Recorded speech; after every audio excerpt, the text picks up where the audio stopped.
A'udzu billahi minasyaitonir rajim. Bismillahirrahmanirrahim. Assalamualaikum warahmatullahi taala wabarakatuh. Alhamdulillahi rabbil alamin. Wassalatu wassalamu ala asyrafil anbiya'i wal mursalin Sayyidina wa nabiyyina Muhammad wa ala alihi wa sahbihi ajma'in. Subhanaka la ilma lana illa ma 'allamtana innaka antal alimul hakim. Wala haula wala quwwata illa billahil aliyyil azim. Yang dimuliakan Tuan Imam, kemudian seterusnya muslimin dan muslimat, tuan-tuan dan puan-puan yang dirahmati oleh Allah sekalian. Jadi bersyukur kita pada Allah Subhanahu wa taala sebab kita bersama lagi pada malam ini, tuan-tuan, untuk kita mengetahui apakah lagi cara-cara dan tindakan-tindakan yang boleh kita buat selepas kematian kedua ibu bapa kita. Kerana sebagai anak yang berbakti pada kedua ibu bapa semasa hayat, tentulah mereka tidak mahu melepaskan peluang untuk berbakti juga selepas kematian kedua ibu bapa mereka. Kerana orang mukmin sentiasa mencari peluang untuk beramal dengan amalan-amalan yang menguntungkan dirinya dan juga boleh memberikan saham kepada kedua ibu bapanya. Ini sebenarnya asas kepada tajuk yang kita nak bawakan pada malam ini. Jadi antara cara kita berbakti pada kedua ibu bapa kita selepas kematian, tuan-tuan, ialah kita menyambung silaturahim dengan cara kita menyambung kembali hubungan yang telah dibuat oleh ibu bapa kita semasa hayat mereka. Jadi inilah perkara yang kita nak bawakan malam ini. Kerana hubungan kawan ini tidak putus dengan sebab kita mati.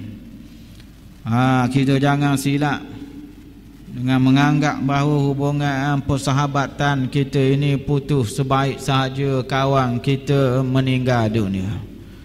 Sebaik sahaja kita hantar ke kubur, kita tanam mereka, kemudian kita hadir tahlil mereka 7 malam lah, 3 malam lah. Kemudian selepas itu kita pun bawa diri lah. Tak ada kena dah, keluarga si mati pun tak kena dah. Kalau kena pun nak mengorak janda dia tu, kalau kena pun orang lain tak kena dah. Kebiasaannya begitulah kita ni. Nak kena pun duk kita tengok janda dia guana dah. Ini nak sebut bagaimana kita kadang-kadang lemah dari segi menyambung silaturahim dengan keluarga yang telah meninggal dunia tadi, tuan-tuan. Jadi persahabatan dan ukhuwah ini adalah suatu nikmat yang besar sebenarnya. Kata Al-Imam Asy-Syafi'i, kalau tidak kerana munajat kepada Allah pada waktu hampir subuh, waktu sahur, dan bukan juga kerana persahabatan di dunia ini, nescaya Syafi'i pun tidak kempunan nak duduk di atas dunia ini. Besarnya, tuan-tuan, persahabatan ini ya Allah Ta'ala berikan dia sebagai nikmat pada kita ni, dapat bersahabat, dapat berkawan.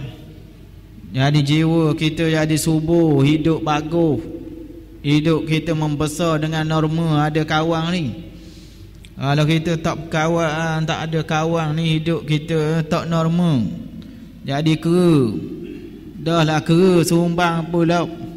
Dah, dah lah kera biasa, tak apa, kera sumbang.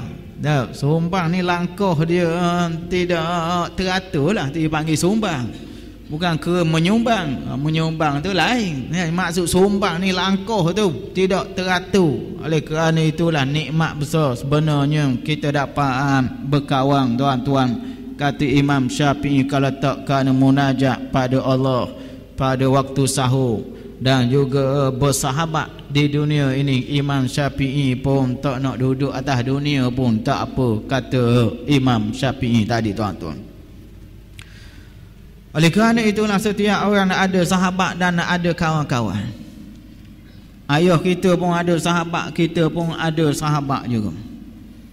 Dan biasanya memilih sahabat ini kadang-kadang cerewet juga kita. Kita nak pilih sahabat, nak berkawan ni cerewet juga. Orang tu kadang-kadang tak sesuai, tak masuk dengan orang muda tau. Itu kawan dengan orang tu tak masuk, sikit-sikit nak kecing saja, kan nak kecing saja. Allah, hatu susah hatu. Tahu? 10 minit nak pergi kecing, 10 minit nak pergi kecing. Tahu? Tu kalau kawan dengan orang tua kan. Tu rugi kawan dengan orang tua, hatu dia nak kecing saja ke dia. Untung dia kalau kita maidan je kecing, kita alih buah. Hatu, untung dia hatu dah dia nak kecing sangat. Dia dapat nak pergi kecing dia, lalu kecing alih buah lah. Lalu kita nak kamu bagaimana kita kawan ni tuan-tuan, ia adalah suatu keuntungan sebenarnya di dunia dan di akhirat ini.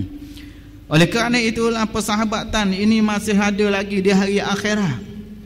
Jangan kita ingat persahabatan ini berakhir di atas tanah, di bumi ini saja. Di hari akhirat ada lagi persahabatan di sana tuan-tuan.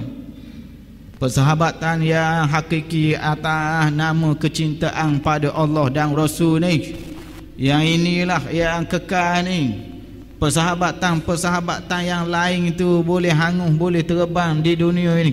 Tapi persahabatan di atas dasar cinta pada Allah dan Rasul, persahabatan sebeginilah yang kekal. Dan kita memohon pada Allah agar menghimpunkan kita bersama dengan para anbiya dan baginda Nabi sallallahu alaihi wasallam serta para sahabat, tabi'in dan para salihin, macam mana yang selalu kita doakan supaya kita bersama dengan mereka tuan-tuan. Jadi pada malam ini yang kita nak bawakan pada malam ini ialah melibatkan pada ibu bapa yang telah meninggal dunia tapi masih meninggalkan kawan. Bagaimanakah kita sebagai anak yang ingin menyambung silaturahim ini, anak yang tidak mendahaka pada kedua ibu bapa. Anak yang tidak dahaka ni ialah anak yang berbuat baik lagi pada kawan-kawan ibu bapa kita.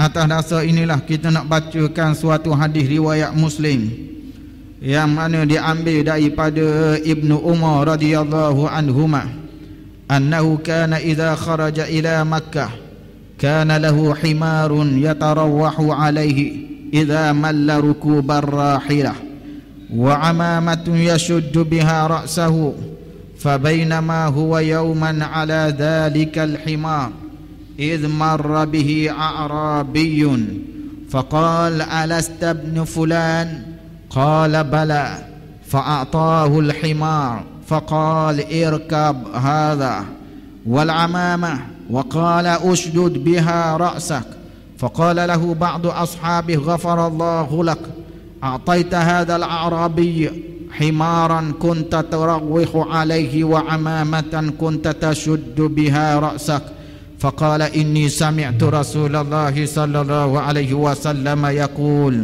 إن من أبر البر صلة الرجل أهل ود أبيه بعد أن يولي wa inna abahu kana wuddan li Umar. Jadi hadis kita yang agak panjang pada malam ini yang menceritakan mengenai anak Sayyidina Umar bernama Abdullah ibnu Umar tuan-tuan. Yang mana dia ini apabila sapa ke Mekah, bila dia pergi ke Mekah, dia turun ke Mekah, dia ada seekor keldai yang dia bawa bersia-sia dia.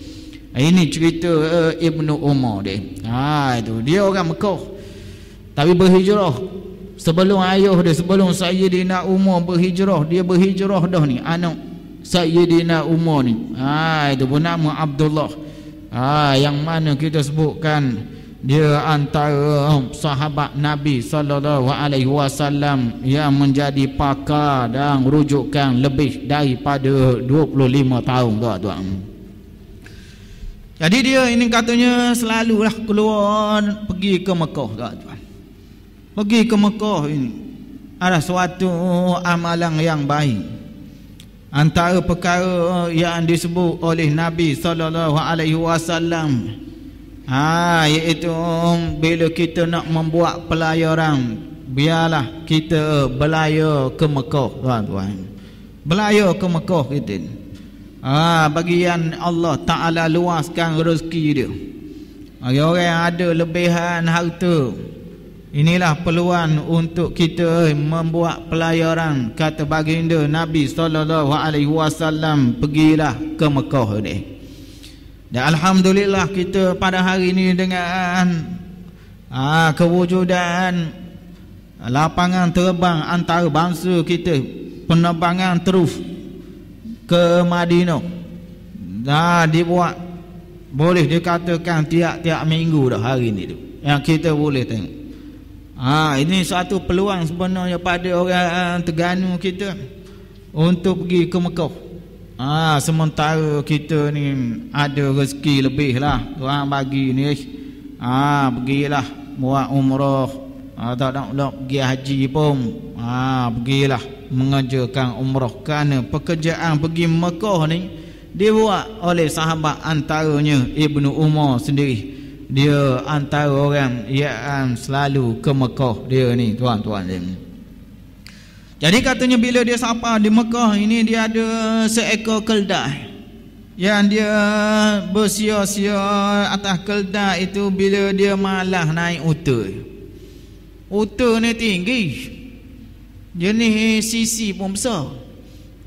Maknanya orang yang bawa unta ni lelah dia. Keldai ni kena hak kaki lonjong, boleh nekak di tanah. Kalau hak lonjong lah, lonjong. Nak kau kaki lonjong, boleh lekat di tanah. Lonjong, kata lonjong Terengganu kita je. Kata lonjong ni Terengganu kita je. Tak ada negeri lain. Kalau kamu tanya dah, negeri lain tak ada lonjong ni. Terengganu kita je. Nak kau ni antara kata orang kita je tahu. Tinggi lonjong kata dia. Itu. Ada orang Melayu Terengganu je yang panggil tinggi itu dengan panjang. Long ni panjang. Long. Bukan long. Long lain. Long panggil. Itu long tu makna panjang. Dia tinggi tu dah. Dia ngajar bahasa Inggeris pula malam ni dah. Nak kau lonjong tu kerana nama pegawai British dulu nama John. Yang tinggi. Nyobakkan orang Terengganu panggil John panjang. Lonjong lah. Lonjong tu John panjang dia panggil. Dia orang kereta panggil gitu. Waktu bahasa tu duduk di Terengganu je lonjong-lonjong ni. Jadi Ibnu Umar ni bila dia sampai di Mekah ini, dia puas naik unta ni. Memanglah naik unta ni bagi orang tak kuat badan memang sakit-sakit, tuan-tuan. Memanglah orang dulu orang kuat-kuat naik unta. Nabi kita perjalanan dari Mekah ke Madinah bukan dekat, naik unta, tuan-tuan. Mak itu orang dulu kuat. Naik unta zaman dulu. Unta ni tahu sajalah perjalanan dia setapak zaman dulu. Nabi-nabi dulu pun naik unta. Nabi Ibrahim perjalanan dia daripada Iraq ke Palestin dengan unta, tuan-tuan. Bagaimana pergerakan orang dulu kuat, body mereka tu kuat berbanding dengan kita hari ni. Lemah kita hari ni. Tengok kita pada hari ni lemah. Allah Akbar. Banyakkan kita aktiviti sukan tak buat langsung kita. Patutnya berjalan 10,000 tapak sehari. Lebih pada unta jalan tau. Patutnya. Itu untuk menyihatkan badan kita ni. untuk menjaga jantung kita 10,000 tapak sehari jalan. Ada 10,000 tapak sehari? Ada. Kita buat parking jauh sikit dari masjid marah dah. Tahu? Bahasa tempat lain, tempat yang ada pahala masjid, nak parking dekat dengan tangga masjid. Ni nak beritahu tu. Ada kita hari ni lemah tuan-tuan, dari segi body kita ni tidak kuat berbanding dengan orang yang terdahulu ini. Jadi dia ini kalau kita tengokkan dia ini naik kelda ni, sahabat Nabi SAW naik kelda. Kelda ni maknanya kalau kita kira ni kat mana tarah dia kacil lah, makna kelda ni mana perekat rendah kali kelda ni. Tak ada dah orang naik bawah pada dia. Kambing ada naik. Tahu? Ada naik kambing naik orang ada. Orang naik kambing tak ada. Dia tarah dia kelda, lepas tu dia naik bara. Pas bara tu dia pergi kepada kuda. Kuda baru dia naik unta tu. Keedahnya perjalanan jauh kau unta lah. Tu dia kira sebagai kenderaan lasuk tu. Unta tu kenderaan lasuk tu. Mana kau pergi kat kampung ni, nak main pergi kat kampung ni, tarah kelda je. Kelda ni mana tarah rendah. Tapi orang yang naik ialah sahabat Nabi SAW yang mana tidak ada rasa jatuh imej, tak ada. Tak ada rasa jatuh imej ni, tak ada dah. Itu pun tengok orang bernama Ibnu Umar naik kelda bersia, dia tak laju. Kelda ni dia tak laju, tamunya dia tak laju. Tu yang keduanya sesuai untuk perjalanan dekat, nak tengok-tengok sepak lah, dia tak laju. Pergerakan dia, kita nak tengok suasana bagus kelda ni. Dia tak ada lah lari laju, dan ketinggian dia pun tak tinggi mana, orang dekat je dia ni. Tarah rendah lah. Nak kamu baru bagus dari kelda ni. Dia juga ditunggang oleh Nabi SAW, tuan-tuan. Jadi dia sampai di Mekah ni, dia naik kelda, dia bersiap-siap. Apabila dia rasa jemu dah naik unta. Jadi itulah hidup manusia ini, tuan-tuan. Kalau kita tengok, maka jemu ini selalu menjemput dalam hidup kita ni, tuan-tuan. Kita jangan ingat bahawa orang yang boleh kenderaan yang besar-besar tu tak jemu dia. Puas dah dia. Dia naik tu rasa puas dah. Kalau kita tengok dah. Kereta 5-6 butir. Ada belaka, besar belaka katakan. Tapi jemu, dia mari jemu. Akhir orang dekat juga pergi mayang dah. Ismayang masjid, orang dekat juga. Kok mana-mana jemu. Ini yang kita sebut Allah Ta'ala. Dia buat rasa jemu ni ada dalam diri kita. Sebab itu nisbah orang yang ada di Eropah pada hari ni yang membunuh diri terlalu ramai, tuan-tuan. Kerana bangun tidur tak ada benda baru. Bangun tidur benda sama, rutin yang sama, jemu ramai, bunuh diri ramai di Eropah ni. Berita ni kita tak tahu saja. Kerana tidak ada pegangan agama menyebabkan bagi mereka hidup di dunia ini sebagai suatu yang menjemukan bila sampai satu tahap bila habis gas, orang panggil. Bila habis gas kau bunuh diri lah. Gas yang kita pakai tu mula-mula ia biru lagi.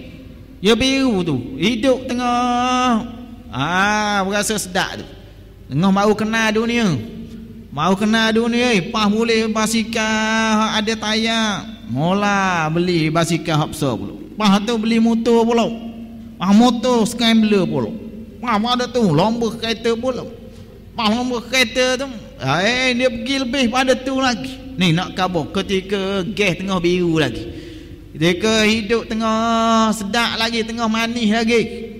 Apabila dah sampai pada satu tahap cuba belaka dah, semua belaka, dia mari rasa dalam diri kita ni jemu. Yang inilah yang kita nak sebut bahawa jemu ini ada suatu perkara yang menghadiri dalam setiap orang di kalangan kita, tuan-tuan.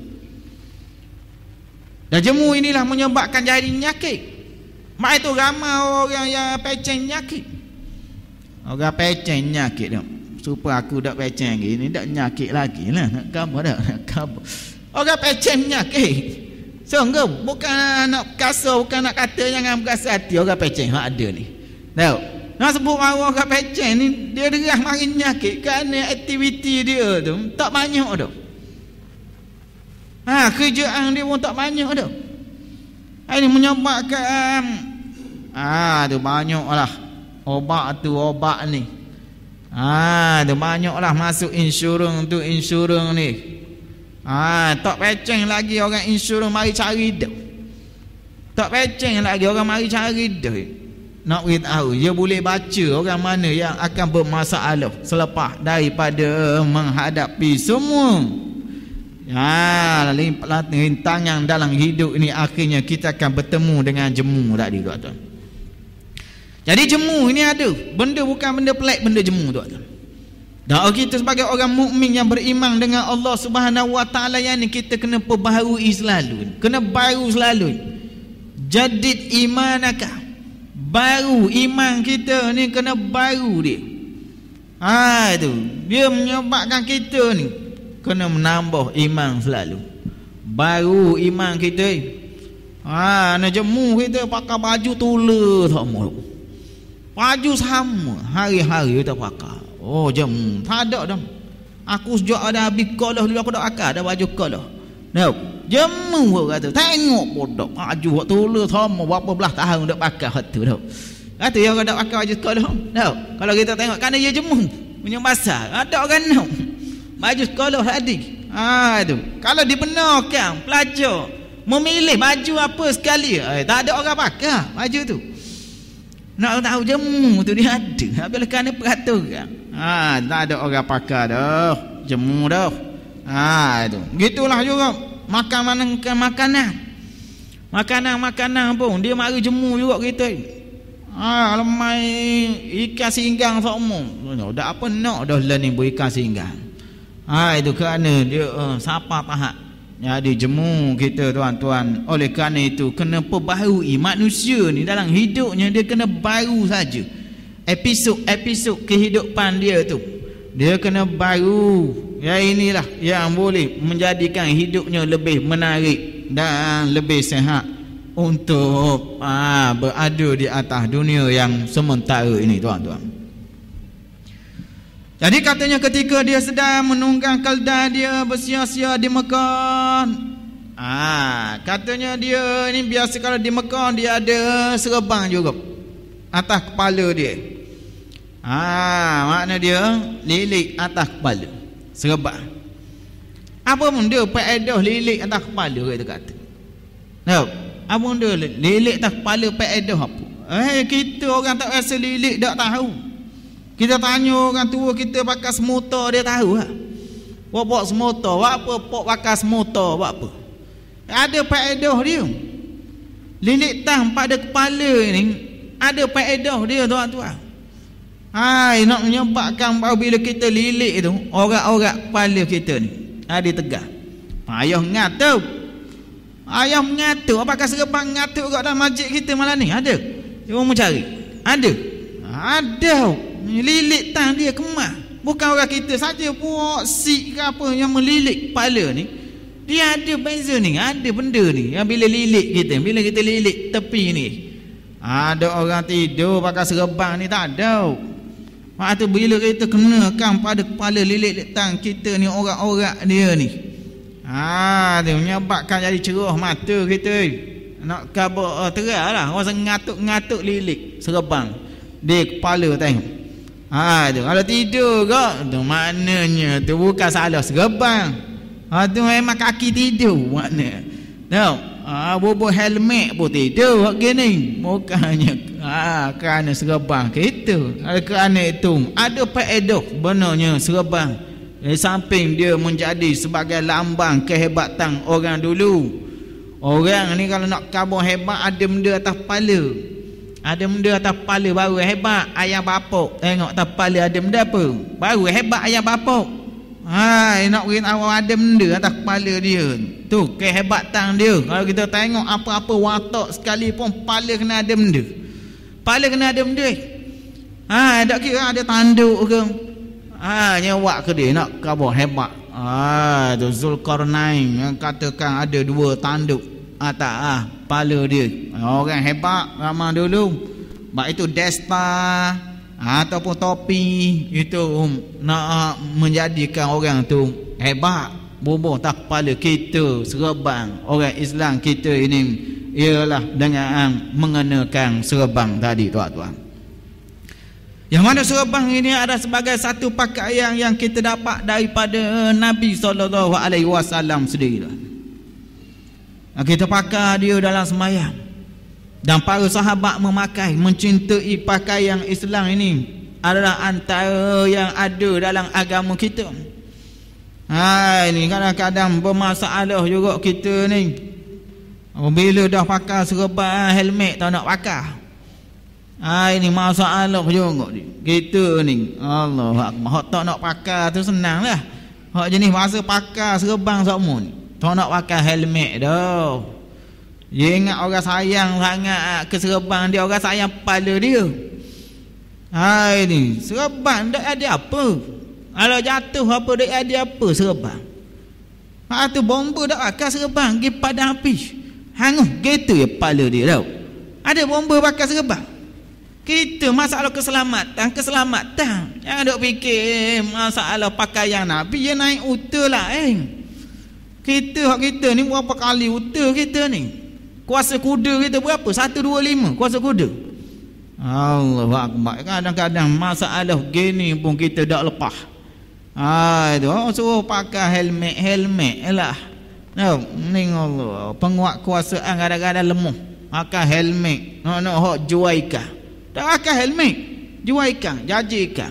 Allah. Tengok polis kau. Yang pakai bahan rambang kali hak depan boh belakang, hak belakang boh depan. Kau betul lah benda yang kita. Bukan keselamatan sangat kita ni nampak ni. Ini nampak kita dari segi keselamatan kurang. Kerana tu kita kena beri perhatian. Serban tidak sama dengan helmet. Helmet direka kau, dicipta kau dalam makma dia. Hantukkan ke apa yang boleh menyelamatkan banyak. Oleh kerana itulah kita kena tahu begini jangan berkerah kita dalam hal-hal yang tidak menguntungkan pada diri kita dan keselamatan kita tuan-tuan. Jadi dia ini akhirnya bertemu dengan seorang Arab Badui yang datang. Dia berkata, bukankah kamu anak orang begini, nama begini, dia kata. Orang Badui mari daripada darat tu, orang darat mari. Orang darat mari tengok muka dia, boleh tahu muka anak ni kita boleh baca gitu. Kerana setiap orang biar ada anak ni biasanya genetik anak tu dak lari mana antara anak dengan ayah tadi. Dak jauh, kalau kita tengok dak jauh. Tak kira lah, tengok pemimpin-pemimpin yang dah mati, tengok anak dia lah ni. Bagi yang pernah tengok ayah dia tu sama tak? Lebih kurang ada meh itu ada ni. Nak kat bonik Allah Ta'ala antara mukjizat ni, antara kepelikan yang Allah Ta'ala buat dalam banyak-banyak manusia, anak ikut ayah dia. Anak ikut ayah. Dia nak sebut bagaimana sistem alam genetik ini suatu alam yang penuh misteri dia. Yang menyebabkan anak tu muka, tapak tangan, tapak kaki, ketinggian, kan kadang-kadang perangai pun sama dibawa oleh anak tadi. Bahkan manusia lebih suka begitu. Manusia suka begitu. Doktor beritahu dah, anak ni kalau mengandung sekali lagi ni awak ni makna ni tua dah ni pau 45 tahun dah ni pok ada kecil manis. Makna ni pun darah tinggi. Anak hati ni boleh jadi kecil manis. Tak apalah, biarlah doktor. Walaupun tahu anak tu akan berpenyakit pun doktor kata risiko untuk dah bawa penyakit jangkitan warisan ini ada, tapi orang tetap nak anak juga. Inilah yang kita sebut bagaimana Allah Subhanahu Wa Ta'ala mencampurkan dalam diri bapa-bapa ini nak anak sama dengan dia. Orang Arab menyebut bahawa katanya kullu khumfusin inda abihi mu'jab. Setiap anak macam kabu hitam Pak dia suka juga pada dia. Walau anak macam kabur ni kumbang lah kabur tu. Tahu? Walau anak macam kumbang hitam pun, tapi di sisi ayah dia tu bukan calang-calang orang kan calang-calang orang. Walaupun anak tu macam kabur, tu anak warna kulit hitam, setengah anak duduk atas beg, tak boleh nak geruk. Tahu? Suak semua susu masuk kokong tiup. Dia jaga ayah tu rela tak tubik. Kadang-kadang rumah tak keluar, hubungan dengan orang ramai putus, kerja pun berhenti.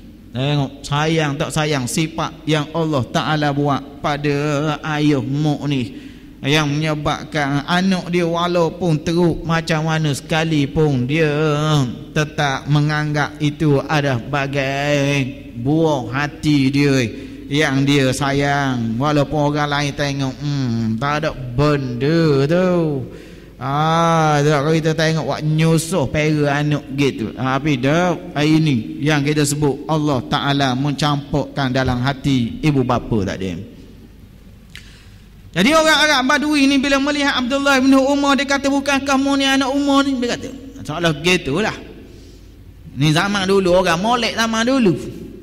Zaman ni dah, zaman ni awak tanya gini, jaga ni ada masalah ni, kaya mari awak gini, bukankah anak Pok Amin ni?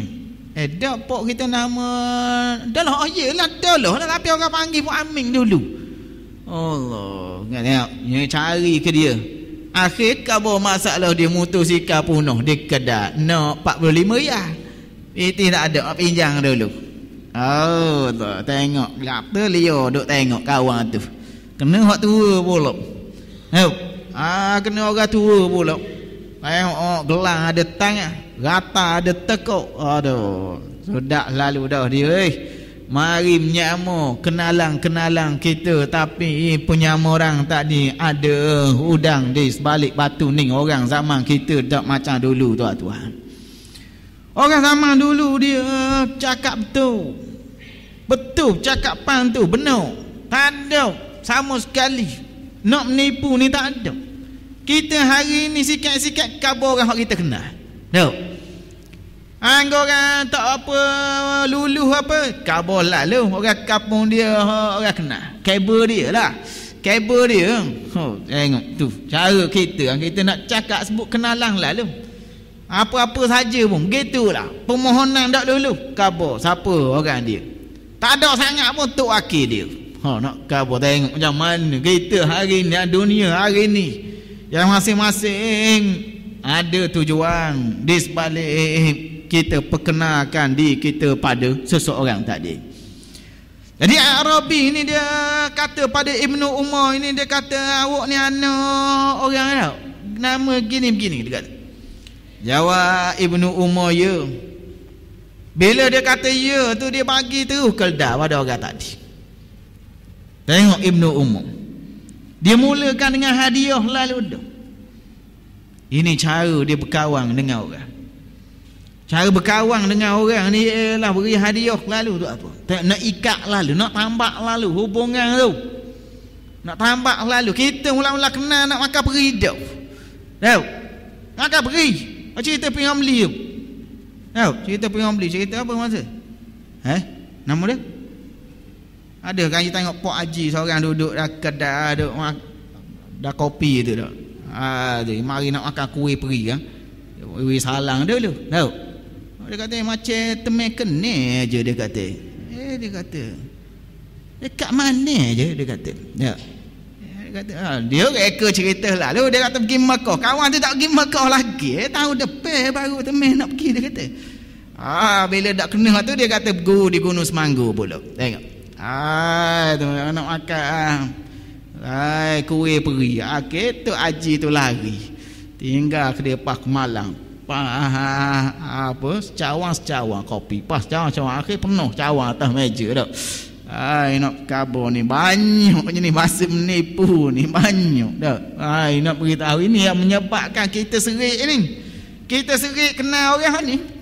Kerana wujudnya spesies begini yang menyebabkan kita jadi serik. Orang kenal kita tu kita buat macam tak kenal dah. Kita apa ingat? Ini kerana wujud orang begini jadi masalah kita dalam kehidupan kita ni. Jadi dia menjalinkan hubungan tu dengan orang tadi dengan memberikan kelda dia. Beri kenderaan dia. Katanya irkam hadza. Naik tengok tawa ke orang. Tawa ke orang bila orang mari kenal ayah kita tawa. Ambil naik kata dia. Tu hari ni tawa gini. No, sepadang Thailand temu. Tengoklah, sepadang Thailand baru temu. Ni kalau kita tawa gini hari ni nak beritahu dia. Oh, dia ambil sungguh. Ambil sungguh. Hari ni pinjam lori orang, baterinya tukar, tayar pun kita tukar juga. Yang jual tayar dengan baterinya tukar. Buat balik lori tu tuan tak tahu tayar tukar dah, dak bunga dah tayar. Bateri pun tukar hak lama, hak second tukar. Asal boleh bergerak aja. Dak sedar tuan tu. Allahu akbar, inilah dunia yang penuh dengan khianat. Ini yang menyebab dia kata naiklah dia kata. Lalu dok padang dengan hak tu ni serebang pula beri. Allahu akbar. Mu tengok kita tuan-tuan. Orang yang bernama Ibnu Umar ni yang tak kenal asal usul orang darat mari belah mana pun tak tahu. Orang darat belah mana mari pun tak tahu. Dah lah wi kenderaan helmet wi pula. Allahu akbar. Tahu. Helmet wi juga nak kau. Kenderaan berita helmet wi pula. Allahu akbar. Cuba tengok bagaimana akhlak Islam kita ni kalau jenis anak butir ni tak kira tak. Jenis orang jenis bahasa baik ni, keturunan baik ni tak kira. Itu hak jadi masalah hari ni bukan apa sangat kadang-kadang jenis anak butir tak molek dak. Tu yang menyebabkan membesar dalam Islam kita jadi samsin, jadi ganas tu. Dia daripada awal lagi dah, daripada budak-budak dulu dah tak ngaji dah. Cuma bila besar ni sikit nampak agama sikit cerah, agama sikit, tapi akhlak masih lagi tak berubah. Kerana kita mari daripada kesedaran dewasa yang tidak sama dengan orang yang dididik daripada asal lagi seperti Ibnu Umar ni. Lalu dia bagi tuan-tuan, dia bagi kelda dan juga dia bagi serebang tadi. Lalu orang ramai yang melihat tadi mereka kata apa? Mereka kata bodoh mu dah. Kita gitu, cih bodoh mu, helmet ada mutu ada movie kau orang. Tengok kalau kita dah lah baik kita dakwah, kita nak sekat pula kebaikan. Ni kebanyakan kita begitu perangai kita tak nak rahmat tu turun, kita nak sekat rahmat tu. Orang buat baik kita pergi kabar pula, jangan buat baik sangat dengan dia ni, bahaya ni. Dia ni sindiket ni. Dia ni menyamur ni. Banyak dah aku temu kes gini yang sebelum ni. Allah akbar, dia bawa balik kisah-kisah yang membuktikan dia pernah kena upaya kita ni yang nak buat baik tak dapat nak buat kerana terpengaruh dengan cerita dia tadi. Ada orang gini ada. Dia tak boleh buat baik, dia pergi asuk orang. Dia tak boleh nak buat baik, dia pergi asuk orang supaya orang tu tak boleh buat baik juga. Dia nak buat tak urut. Dia sendiri nak buat tak urut. Tak ada kuasa dia. Dia sendiri tak ada tenaga nak buat. Dia pergi asuk orang pula supaya jangan buat. Oh akbar, inilah masalah ni. Kalau gini ni, spesies gini ni, tak boleh nak buat baik, tak apa. Tapi biar nasihat kau orang buat baik. Benda baik ni kita sokong. Itu hak sepatutnya ni dah. Dah lah tak boleh nak buat hak baik. Sekat pula, keping pula, supaya tidak berlaku yang baik itu.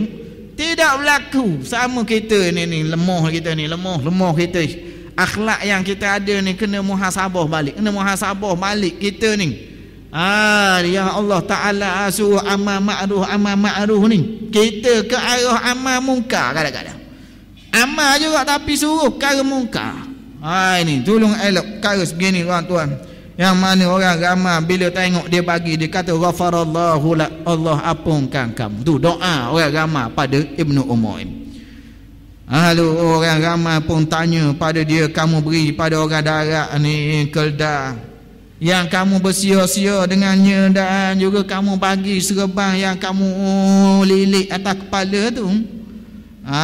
Dia pun beritahu rahsianya, katanya aku mendengar Rasulullah pernah bersabda, antara amalan yang paling hebat dalam berbakti ni, amalan yang paling hebat dalam berbakti ialah menyambung silaturahim pada keluarga orang yang pernah menjadi kawan ayah dia.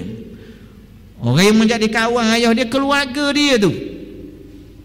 Kerana biasanya kawan ayah ni pun mati juga biasanya begitulah, kawan ayah dengan ayah ni mati, jadi keluarga dia pun Nabi kata buat baik pada keluarga ayah dia, keluarga kawan ayah dia selepas ayahnya meninggal dunia. Dan memang betul sungguh Umar ini pernah memiliki kawan, iaitu ayah kepada orang darat Arabi tadi. Ini kisah yang boleh kita ambil pada malam ini, menjadi pengajaran kepada kita bahawa bila kita berkawan, walaupun kawan kita mati, keluarga dia ada lagi. Kita bantu, kita tolong, buat baik pada keluarga mereka ini. Kerana ini antara cara yang kita sebutkan tadi, anak-anak mereka boleh berbakti kepada ibu bapa yang telah meninggal dunia tadi. Inilah yang boleh kita ambil pada malam ini. Moga apa yang kita jelaskan ini mendapat perhatian semua, dan kita beramallah dengan kelebihan ini, iaitu dengan kita mempertautkan hubungan dengan kawan-kawan ayah kita yang masih ada lagi. Itu saja, wabillahi taufiq wal hidayah. Wassalamualaikum warahmatullahi wabarakatuh.